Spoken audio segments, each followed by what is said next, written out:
Hello welcome नमस्कार विद्यार्थी मित्रों। लास्ट लेक्चर अंदर आपणे टेक्स्टबुक 12मा चेप्टर परमाणुना उदाहरणना दाखलाओ छे कम्प्लीट करेला। आज आपणे जे 12मा चेप्टर परमाणुनी अंदर स्वाध्यायना दाखलाओ छे ए करशुं।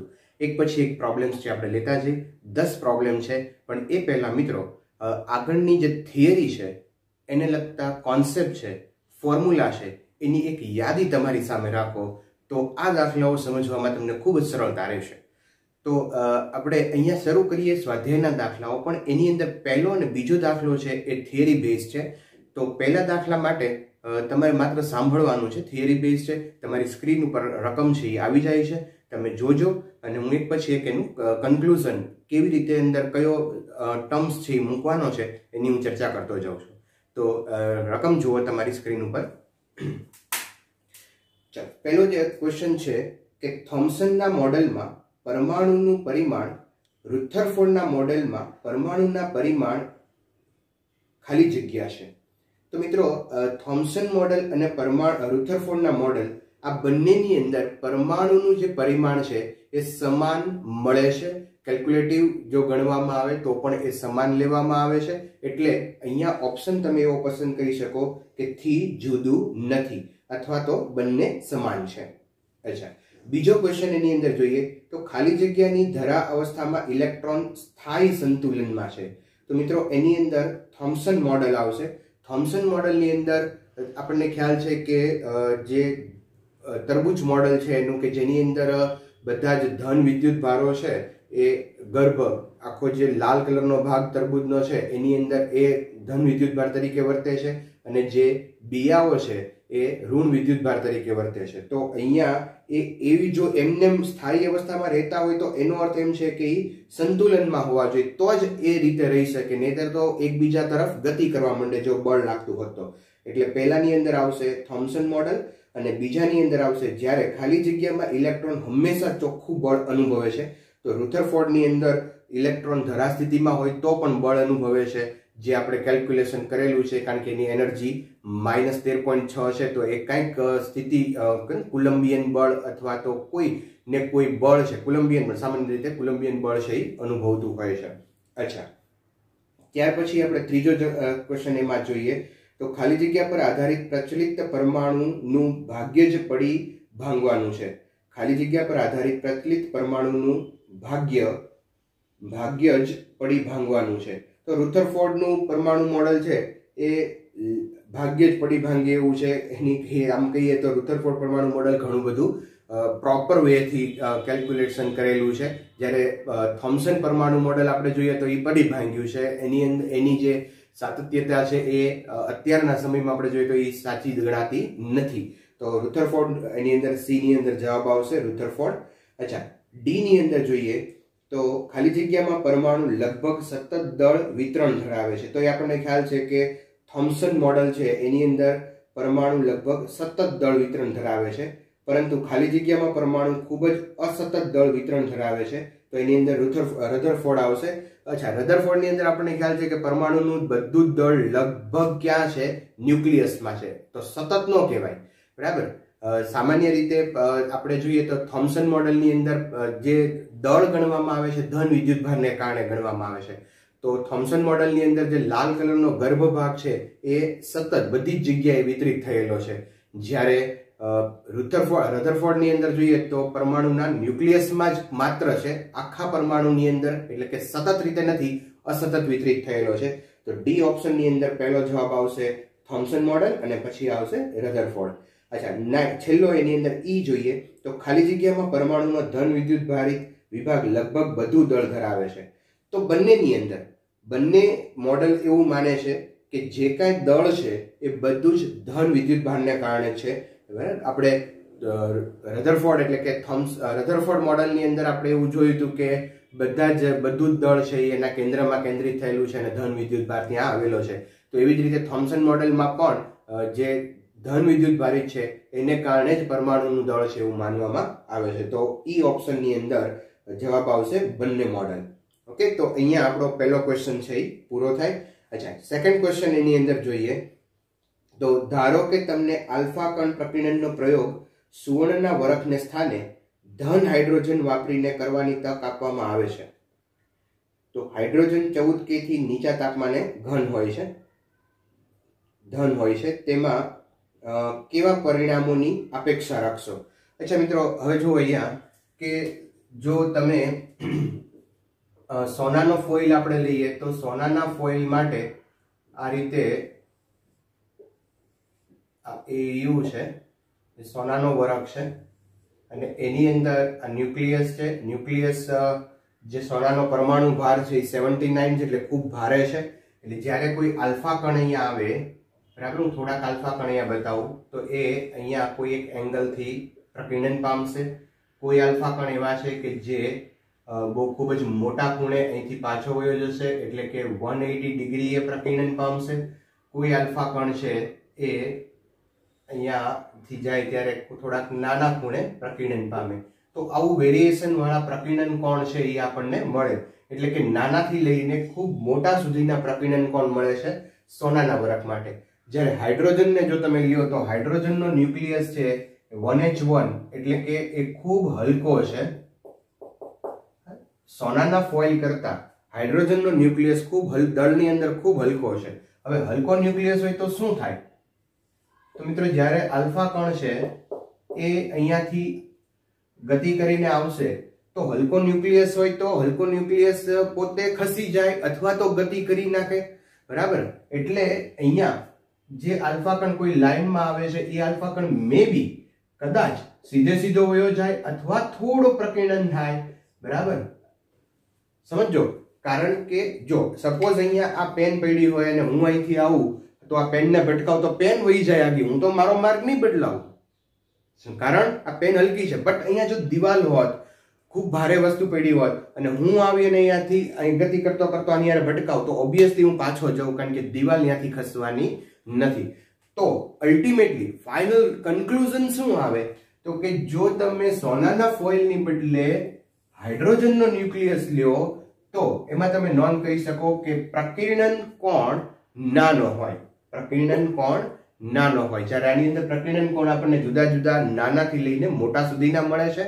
જો હાઇડ્રોજનનો ન્યુક્લિયસ લેવામાં આવે તો પ્રકીર્ણન કોણ નાનો હોય. તો મિત્રો, આટલી નોંધ તમે બીજા પ્રોબ્લેમની અંદર કરી શકો કે પ્રકીર્ણન કોણ નાનો હોય, બરાબર છે. ચાલો નેક્સ્ટ થર્ડ ક્વેશ્ચન લઈએ આપણે. ચાલો 12.3. ઓકે, એમાં આપણને પૂછ્યું છે કે પાશ્ચન શ્રેણીમાં વર્ણપટ રેખાની લઘુત્તમ તરંગ લંબાઈ કેટલી હોય છે? તો સિમ્પલ ક્વેશ્ચન છે. થિયરી જો તમે સરખી રીતે કરી હશે તો આ ક્વેશ્ચનનો જવાબ તમે બહુ સરળતાથી આપી શકશો. તો પાશ્ચન શ્રેણીની અંદર, અચ્છા, પાશ્ચન શ્રેણી માટે તરંગ લંબાઈનું જે ફોર્મ્યુલા છે એ 1/λ is equal to r 1/ni square, nf square minus 1/ni square. અચ્છા મિત્રો, પાશ્ચન શ્રેણી માટે યાદ કરો, લાલ બહાદુર શાસ્ત્રીએ પાકિસ્તાનમાં બોમ્બ ફોડ્યો. લાલ બહાદુર શાસ્ત્રીએ પાકિસ્તાનમાં બોમ્બ ફોડ્યો. અચ્છા, તો પાશ્ચન માટે શું આવશે મિત્રો? 3 આવશે. એટલે અહીંયા તમે 3 લખી શકો. અચ્છા, તો હું અહીંયા સીધું કામ કરું. પાશ્ચન શ્રેણી માટેનું આ સૂત્ર છે એટલે અહીંયા 3 આવશે, 3 નો વર્ગ. હવે ni શું લેવાનું છે? તો મિત્રો આપણે યાદ કરો કે ટૂંકી, અહીંયા શબ્દ વાપર્યો છે લઘુત્તમ તરંગ લંબાઈ અથવા તો ટૂંકી, લઘુત્તમ ટૂંકી તરંગ લંબાઈ માટે ni છે ઇઝ ઇક્વલ ટુ ઇન્ફિનિટિવ લેતા. અચ્છા, સાથે સાથે તમને એ પણ યાદ કરાવ દો, મહત્તમ તરંગ લંબાઈ હોય તો શું લેવાની? n ની વેલ્યુ અહીંયા 3 છે એટલે n ની વેલ્યુ 4 લેવાની. જો n ની વેલ્યુ 4 હોય તો મહત્તમ તરંગ લંબાઈ મળે અને n ની વેલ્યુ ઇન્ફિનિટિવ લ્યો તો મિનિમમ તરંગ લંબાઈ મળે. Okay, yes. હવે અહીંયા આપણે ઇન્ફિનિટિવ મૂકીએ તો 1/λ ઇઝ ઇક્વલ ટુ r 1/9 અને ઇન્ફિનિટિવ મૂકો એટલે આ 0 થઈ જશે. તો અહીંયા થઈ જશે λ ઇઝ ઇક્વલ ટુ 9/r. અચ્છા, 9/r ની વેલ્યુ 1.097 × 10⁻⁷ બરાબર છે મિત્રો. હવે આનું તમે સિમ્પલી સાદુરૂપ આપી શકો. આનું સાદુરૂપ આપશો તો એનો જવાબ આવશે 820 પોઈન્ટ સમથિંગ જેવો છે, કંઈક લગભગ 4 નેનોમીટર. ઓકે, તો 9 ભાગ્યા તમે આ કરશો તો અહીંયા પાશ્ચન શ્રેણીની ટૂંકામાં ટૂંકી તરંગ લંબાઈ છે એ તમને મળી જશે. સિમ્પલ ક્વેશ્ચન છે. અચ્છા, એનર્જીનો તફાવત લઈને પણ તમે ગણી શકો કે energy delta E is equal two E2 minus E1, કારણ કે n બરાબર 3 ની કક્ષામાં આવશે તો 3 ની કક્ષામાં ઉર્જા કેટલી છે અને ક્યાંથી આવે છે? ઇન્ફાઇનાઇટ. તો ઇન્ફાઇનાઇટ ની ઉર્જા 0 હોય તો એના ઉપરથી તમે ડેલ્ટા E2 માઇનસ E1, એટલે આ E1 છે અહીંયા માઇનસ તમે અહીંયા 13.6 એટલે ક્યાંથી આવશે? ઇન્ફાઇનાઇટ માં આવશે એટલે આ 0 થઈ જશે. E1 એટલે આ 3 માં આવશે તો 3 માટે લગભગ કેટલી હતી? 1.51 સમથિંગ હતું, બરાબર ને? તો અહીંયા તમે એ મૂકો, માઇનસ માઇનસ પ્લસ થઈ જશે અને અહીંયા તમે hc બાય લેમ્બડા મૂકીને પણ લેમ્બડાની વેલ્યુ છે એ કેલ્ક્યુલેટ કરી શકો. બંનેની રીતે સેમ જ જવાબ આવશે, કોઈ ચેન્જીસ નહીં આવે. ઓકે, ચાલો, તો આ મેથડ તમને વધારે ઈઝી પડશે પાસન શ્રેણી માટે. ચાલો, નેક્સ્ટ આપણે ક્વેશ્ચન લઈએ.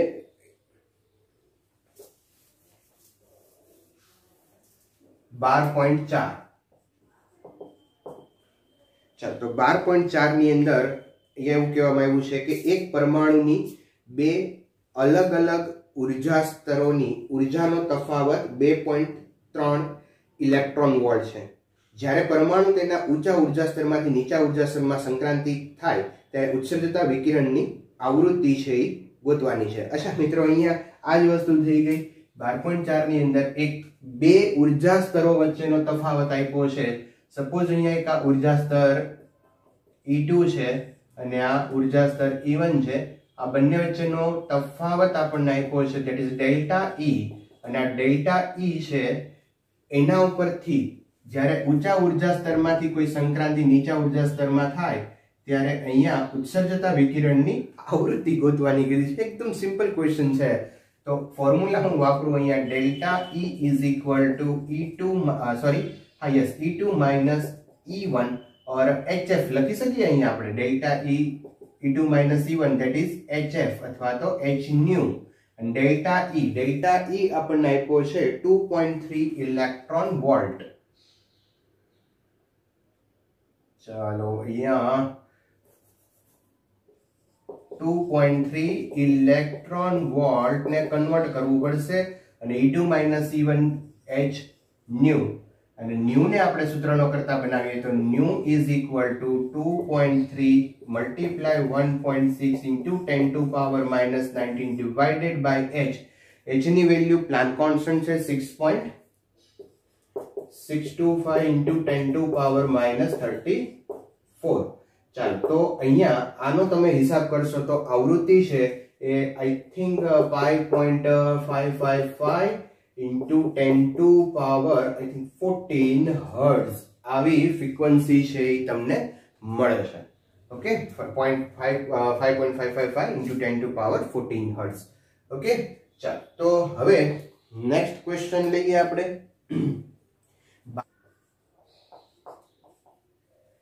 12.5 ની અંદર રકમ જુઓ મિત્રો, તો હાઇડ્રોજન પરમાણુની ધરા સ્થિતિ ઉર્જા -13.6 છે. તો આ અવસ્થામાં ઇલેક્ટ્રોનની ગતિ ઉર્જા અને સ્થિતિ ઉર્જા છે એ કેટલી હશે? મિત્રો, અહીંયા એક વસ્તુ ધ્યાનમાં લેજો કે ધરા સ્થિતિમાં જે ઉર્જા છે એની કુલ ઉર્જા છે. તો કુલ ઉર્જા જે છે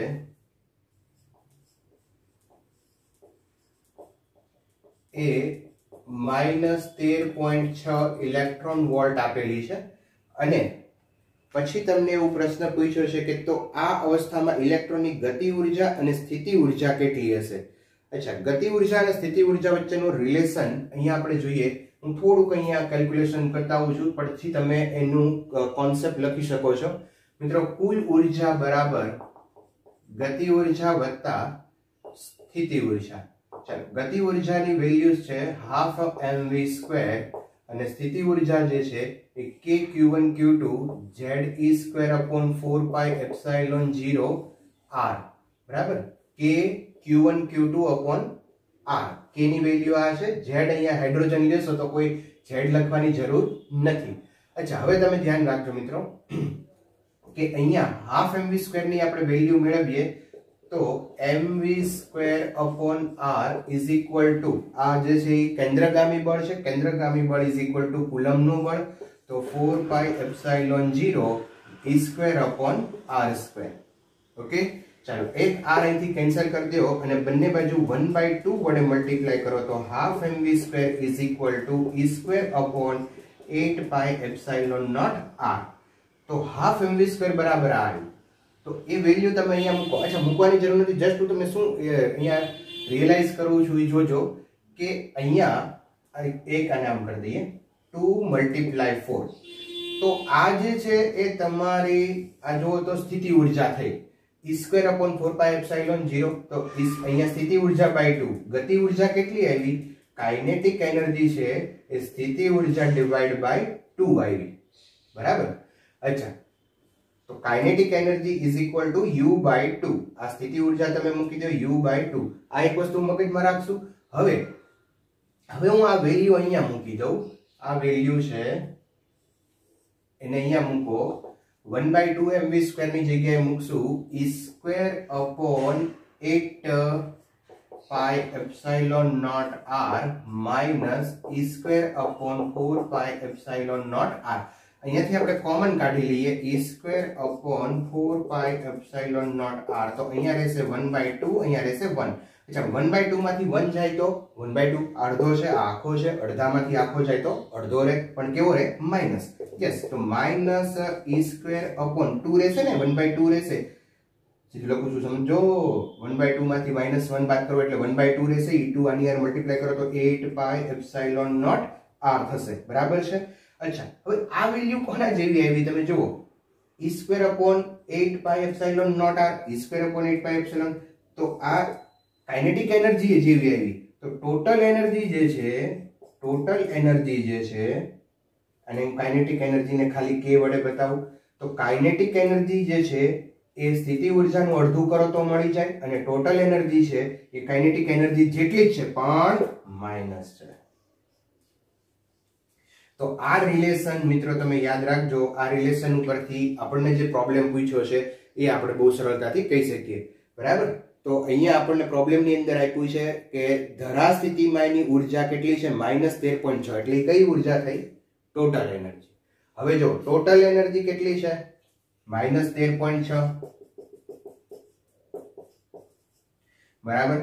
તો કાઇનેટિક એનર્જી કેટલી થઈ જશે? તો કાઇનેટિક એનર્જી જે છે આ માઇનસ હું અહીંયા રાખું અને એની જગ્યાએ એની વેલ્યુ મૂકો એટલે માઇનસ પ્લસ. આમે કાઇનેટિક એનર્જી કોઈ દિવસ માઇનસ હોય નહીં.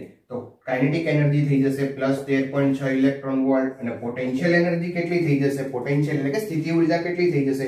તો કે કાઇનેટિક એનર્જી 13.6 છે તો એને ગુણ્યા મલ્ટીપ્લાય 2 કરો તો આ કેટલી થઈ જશે? 13 ને 27.2 ઇલેક્ટ્રોન વોલ્ટ. અચ્છા, તો પોટેન્શિયલ એનર્જી છે સ્થિતિ ઉર્જા છે એ માઇનસ હશે. અહીંયા માઇનસ નું ચિહ્ન છે તે એટલે અહીંયા પણ હું એક માઇનસ કરતો એટલે તમને ખ્યાલ રહે. પોટેન્શિયલ એનર્જી સ્થિતિ ઉર્જા પણ અહીંયા માઇનસ જ હશે ને, આ માઇનસ જ છે અહીંયા. બરાબર. તો આ ફોર્મ્યુલા તમે ખાસ યાદ રાખજો. આના ઉપરથી ઘણા બધા પ્રોબ્લેમ્સ પણ આપણે સોલ્વ કરી શકીએ. તો મિત્રો આ કરવાની તમારે જરૂર નથી. આ જસ્ટ એક મેં તમને અહીંયા રિયલાઇઝ કરાવ્યું કે કાઇનેટિક એનર્જી અને એટલે કે ગતિ ઉર્જા અને કુલ ઉર્જા સરખા હશે અને સ્થિતિ ઉર્જા તમારે મેળવવી હોય તો ગતિ ઉર્જા ગુણ્યા 2 કરો અથવા તો સ્થિતિ ઉર્જા ભાગ્યા 2 કરો એટલે ગતિ ઉર્જા અને કુલ ઉર્જા જેટલી થાય. કુલ ઉર્જા અને સ્થિતિ ઉર્જા માઇનસ હશે. ગતિ ઉર્જા છે ગતિ ઉર્જા છે એ તો હંમેશા ધન જ હોય. બરાબર છે. તો અહીંયા આ તમારી નોટ્સ માટે નોટ કરવી હોય તો કરી લેજો. બાકી આ ફોર્મ્યુલા છે એ ખાસ યાદ રાખજો અને એના ઉપરથી અહીંયા જવાબ છે એ તમે અહીંયા લખી શકો કે ટોટલ એનર્જી -13.6, કાઇનેટિક એનર્જી +13.6 અને potential energy -27.2 electron volt. Okay, તો નોટ કરી લો. આગળ જઈએ પાર્ટ 12.6 માં. નેક્સ્ટ લઈએ 12.6.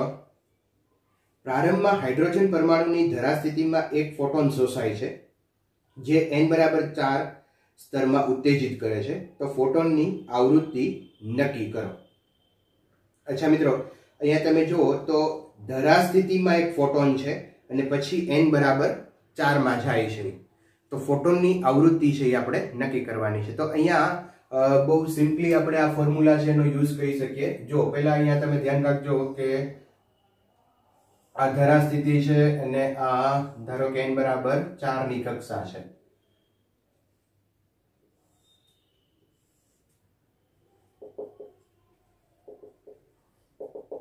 અચ્છા, ધરા સ્થિતિમાં એની ઉર્જા -13.6 ઇલેક્ટ્રોન વોલ્ટ હોય છે. અહીંયા આપણને ખ્યાલ છે 13.6 અને પછી આવશે અહીંયા -3.4, પછી -1.51 અને અહીંયા -0.85. અચ્છા, તો અહીંયા જે ઇલેક્ટ્રોન છે એ ઇલેક્ટ્રોન ક્યાં જાય છે તો કે n બરાબર 4 ની અંદર સંક્રાંતિ કરે છે. તો એના માટે આપણને કઈ પૂછે, આટલું જ આપ્યું છે. તો આ ઉર્જાનો તફાવત આપણે અહીંથી મેળવી શકીએ અને ઉર્જાનો તફાવત મળી જાય તો આવૃત્તિ મેળવવી બહુ સિમ્પલ છે મિત્રો. યસ, તો જો delta E is equal two E2 minus E1. અચ્છા, ડેલ્ટા E એટલે કેટલું થશે તો કે અંતિમ માઇનસ પ્રારંભિક ઇઝ ઇક્વલ ટુ અહીંયા h ન્યુ લખી નાખું. હા, લખાય ને. E2 એટલે અંતિમ 0.85 minus minus plus 13.6 is equal two h new. ચાલો, તો આવૃત્તિ is new is equal two આ બેની બાદબાકી કરીએ 0.85 13.6 અહીંયા -0.85 ડિવાઇડેડ બાય h. તો h ની વેલ્યુ છે 6.625 × 10⁻−34. તો આવૃત્તિ મળી જાય ને, બહુ સિમ્પલ અહીંયા આ વસ્તુ આવી ગઈ. બરાબર, તો આ બેની બાદબાકી કરો અને પછી તમે આવૃત્તિ મેળવશો. લગભગ આનો જવાબ આવશે 3.1 × 10⁻1 મિનિટ. અહીંયા ધ્યાન રાખશું ફરીવાર, સોરી, કે આ E2 માઇનસ E1 આ જે છે ઇલેક્ટ્રોન વોલ્ટમાં છે ને, ઇલેક્ટ્રોન વોલ્ટમાંથી તમારે કન્વર્ટ કરવું પડશે, એટલે 1.6 × 10⁻19 વડે તમારે એને મલ્ટીપ્લાય કરવું પડશે. તો એ એક ભૂલતા નહીં. અને પછી આનો તમે હિસાબ કરશો એટલે 3.1 × 10⁻15 હર્ટ્ઝ એવો જવાબ મળી જશે. તો ઉર્જાના તફાવત ઉપરથી પણ આપણે આવૃત્તિ છે એ મેળવી શકીએ. બહુ સિમ્પલ છે. ચાલો નેક્સ્ટ લઈએ 12.7. ચાલો નેક્સ્ટ પ્રોબ્લેમ લઈએ આપણે 12.7. એની અંદર કીધું છે બોહર મોડેલનો ઉપયોગ કરી અને હાઇડ્રોજન પરમાણુની n બરાબર 1, 2 અને 3 કક્ષાની ઇલેક્ટ્રોનની ઝડપ છે એ ગણો અને આ કક્ષાઓમાં દરેક માટે કક્ષીય આવર્તકાળ ગણો. મિત્રો અહીંયા આપણે ઇલેક્ટ્રોનની ઝડપ માટેનું એક શોર્ટકટ ફોર્મ્યુલા શીખી ગયા છીએ કે ઇલેક્ટ્રોનની ઝડપ n મી કક્ષામાં રહેલા ઇલેક્ટ્રોનની ઝડપ v બરાબર 2.2 × 10⁻6 ડિવાઇડેડ બાય n. અને અહીંયા z લખી શકાય પણ હાઇડ્રોજન માટે હોય તો z ઇઝ ઇક્વલ ટુ 1 લેતા, એટલે હું z લખતો નથી, મીટર પર સેકન્ડ. બરાબર છે. હવે તમે મિત્રો અહીંયા તમને કીધું છે કે n બરાબર 1, 2 અને 3 કક્ષાઓમાં ઇલેક્ટ્રોનની ઝડપ ગોતો. તો અહીંયા n ઇઝ ઇક્વલ ટુ 1 માટે આપણે અહીંયા 2.2 × 10⁻6/1. તો આ તો પહેલું એનું જ આવી જશે કે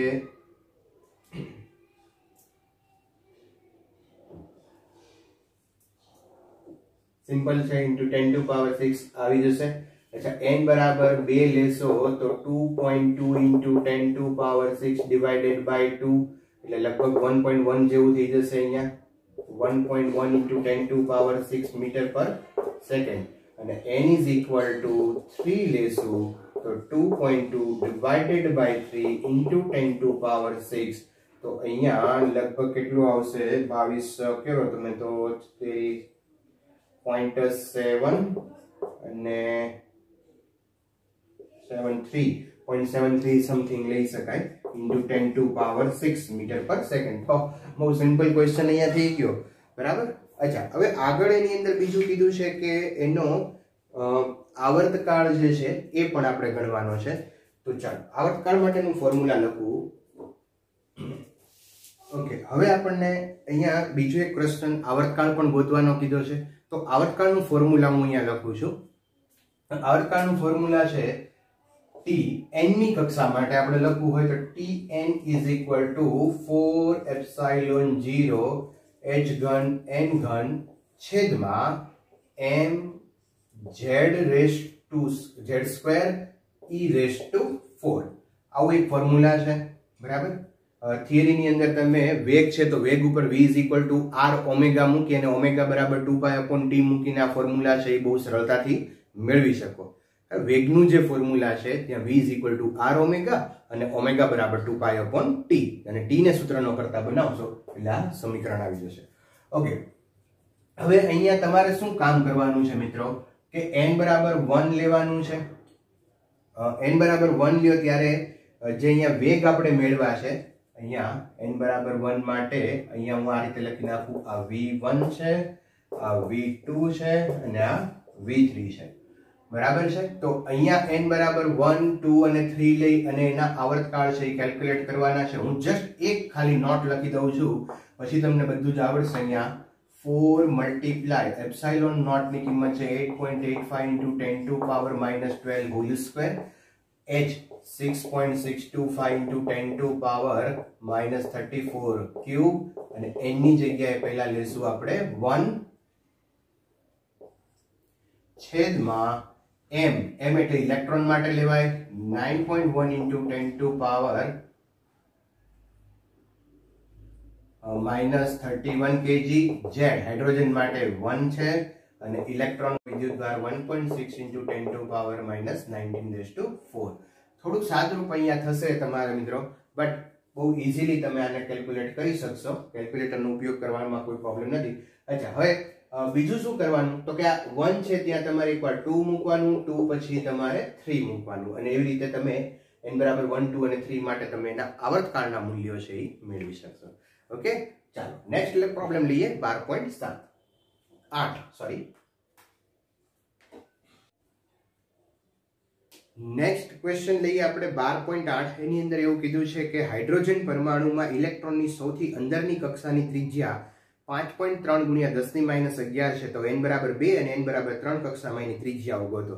એકદમ સિમ્પલ ક્વેશ્ચન થઈ ગયો. ત્રિજ્યાનું સૂત્ર તમને યાદ હશે મિત્રો. ત્રિજ્યાનું સૂત્ર છે r is equal to અહીંયા 5.3 ગુણ્યા 10⁻11 n² by z. પણ z હાઇડ્રોજન માટે આપણે 1 લઈ લેશું.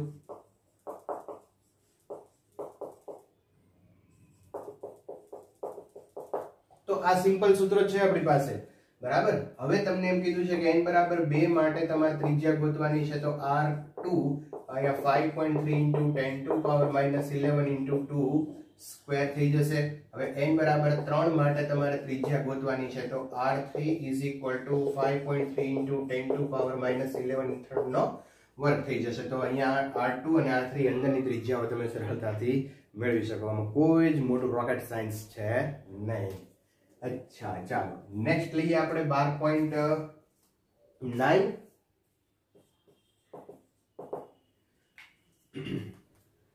ઓકે, ચાલો નેક્સ્ટ લઈએ આપણે 12.9. તો એની અંદર છે ઓરડાના તાપમાને હાઇડ્રોજન વાયુ પર 12.5 ઇલેક્ટ્રોન વોલ્ટ ઉર્જાવાળું ઇલેક્ટ્રોન કિરણ અથડાય છે. તો કઈ તરંગ લંબાઈ વાળી શ્રેણી ઉત્સર્જશે? તો અહીંયા મિત્રો આપણને આપ્યું છે 12.5 ઇલેક્ટ્રોન વોલ્ટ ઉર્જાવાળું E is equal to 12.5 electron volt ઉર્જાવાળું કિરણ. સામાન્ય રીતે અહીંયા આપણે ધરા સ્થિતિ લઈએ અને આ રીતે જુદી જુદી અવસ્થાઓ લઈએ. તો અહીંયા n બરાબર 1 2 3 અને 4. ચાલો અહીંયા એની ઉર્જા આપણને ખ્યાલ છે -13.6 ઇલેક્ટ્રોન વોલ્ટ છે, પછી -3.4 છે, -1.51 છે અને અહીંયા 0.85 છે. હવે અહીંયા તમે વિચારજો કે કોઈ ઇલેક્ટ્રોન અહીંયા હોય અને અહીંયાથી અહીંયા જવું હોય તો કેટલી ઉર્જાની જરૂર પડે છે? તો આપણને ખ્યાલ છે 10 આમાંથી બાદ કરીએ 13.6 માંથી 3.4 10.2 ઇલેક્ટ્રોન વોલ્ટ ઉર્જાની જરૂર પડે છે બરાબર. અહીંયાથી ઇલેક્ટ્રોન છે એને જો આ કક્ષાની અંદર જવું હોય તો કેટલી ઉર્જાની જરૂર પડશે? તો કે 13.6 માંથી 1.51 બાદ કરીએ આપણે તો 12.09 ઇલેક્ટ્રોન વોલ્ટની જરૂર પડશે. અચ્છા, હવે આ 13.6 ના બેની બાદબાકી કરો, 13.6 માંથી 0.85 બાદ કરો તો એનો જવાબ તમે 13.60 છે અહીંયા, તો એમાંથી એક બાદ કરીએ એટલે 12, જો એક બાદ કરો તો પણ 12.6 જેવું આવે, એટલે આનો જે બાદબાકી કરશો એનો આંકડો આની કરતા મોટો આવશે ઓબ્વિયસલી.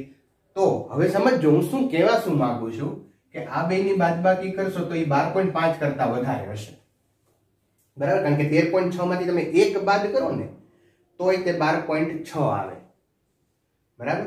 અહીંયા તો 0.85 એટલે ઓછું બાદ કરવાનું છે એટલે હજી તો વધશે. અચ્છા, એ વસ્તુ મહત્વની નથી, મહત્વની એ છે કે જે આંકડો આવશે એ આની કરતા વધારે આવશે, એટલે ઇલેક્ટ્રોન અહીંયા જે ધરા સ્થિતિમાં છે ને એ કાં તો અહીંયા જઈ શકશે કાં તો અહીંયા જશે, એ બે માંથી બીજી કોઈ જગ્યાએ જઈ શકશે નહીં, n બરાબર 3 અથવા તો 2 માં, અને પછી ત્યાંથી સંક્રાંતિ કરી અને એ 1 માં આવી શકે, અહીંયા 3 માંથી 2 માં આવી શકે અને 2 માંથી 1 માં આવે, અને 3 માંથી સીધો 1 માં આવે, બરાબર. તો હવે અહીંયા જે તરંગ લંબાઈ આપણે જે મળે છે એની આપણે ગણતરી કરીએ તો બહુ સિમ્પલ અહીંયા કરી શકાય મિત્રો. E is equal to આપણી પાસે સૂત્ર છે hc by lambda, then lambda is equal to hc by E. અચ્છા, hc ની વેલ્યુ આપણે અહીંયા મૂકીએ તો 2 into 10 to power minus 25, બરાબર, અને એનર્જી છે એ 12.5 ગુણ્યા 10 ની 12.5 ઇલેક્ટ્રોન વોલ્ટ છે એટલે કન્વર્ટ કરશું 1.6 into 10 to power minus 19 ની અંદર, બરાબર છે. ચાલો હવે આની વેલ્યુ કેટલી આવે છે, તો આની વેલ્યુ આવે છે મિત્રો 993 એંગસ્ટ્રોમ. હવે 993 એંગસ્ટ્રોમ છે એ લાયમન શ્રેણીની અંદર આવશે, n બરાબર 1 ની કક્ષાની અંદર સંક્રાંતિ થાય ત્યારે આ તરંગ લંબાઈ આપણને મળે છે. તો તમારે એ તરંગ લંબાઈ થોડી ધ્યાનમાં રાખવાની, લાયમન શ્રેણીની, બામર શ્રેણીની ક્યાંથી શરૂ થાય છે, બરાબર. તો આ જે તરંગ લંબાઈ આવે છે એ લાયમન શ્રેણીને અનુરૂપ તરંગ લંબાઈ છે. તો અહીંયા આન્સર તમારો આવશે કે કઈ તરંગ લંબાઈ વાળી શ્રેણી ઉત્સર્જિત છે, તો તમે કહી શકો કે અહીંયા લાયમન શ્રેણી વિસ્તારની તરંગ લંબાઈ વાળી શ્રેણી આપણને જોવા મળશે. ચાલો નેક્સ્ટ ક્વેશ્ચન લઈએ. 12.10 એની અંદર કીધું છે બોહર મોડેલની લાક્ષણિકતા વાળા 3 × 10⁴ મીટર પર સેકન્ડની કક્ષીય ઝડપ અને 1.5 × 10⁻11 મીટરની ત્રિજ્યાની સૂર્યની આસપાસ ભ્રમણ કરતી પૃથ્વીનો ક્વોન્ટમ અંગ હતો. પૃથ્વીનું દળ આપણને 6 × 10⁻24 આપેલું છે. તો મિત્રો અહીંયા તમે બોહર ક્વોન્ટમ જે સૂત્ર છે એનો તમે ઉપયોગ કરી શકો. તો આવો એક દાખલો આપણે ગણી ગયા છીએ, mvr = nh/2π, બોહરનો સ્વીકૃતિ બીજી. અચ્છા, હવે તમારે અહીંયા ક્વોન્ટમ અંક n ગોતવો છે તો n ને આપણે સૂત્રનો કરતા બનાવી દઈએ તો n = mvr × 2π / h. હવે બધી જ વેલ્યુ તમને અહીંયા આપેલી છે મિત્રો, તો એના ઉપરથી તમે n ક્વોન્ટમ માં ગણી શકો. ચલો, આ ઇલેક્ટ્રોનનું દળ લેવાનું છે, વેગ આપેલો છે, ત્રિજ્યા આપેલી છે, આ બધી તમને ખબર હોય અને h ની વેલ્યુ પણ તમે જાણો છો, તો જે ક્વોન્ટમ અંક છે એ તમે મેળવી શકશો, બરાબર. તો અહીંયા પરમાણુઓના ચેપ્ટરના સ્વાધ્યાયના દાખલા છે એ પૂરા થયા અહીંયા. હવે નેક્સ્ટ લેક્ચરની અંદર આપણે એક બહુ જ ઇમ્પોર્ટન્ટ કોન્સેપ્ટ જે પરમાણુની અંદર જી નીટ લેવલનો છે એની ચર્ચા કરશું અને ત્યારબાદ નવું ચેપ્ટર કરશું. તો ત્યાં સુધી આપણે અહીંયા અટકીએ. તબ તક કે લીએ આવજો, ટેક કેર, થેન્ક યુ.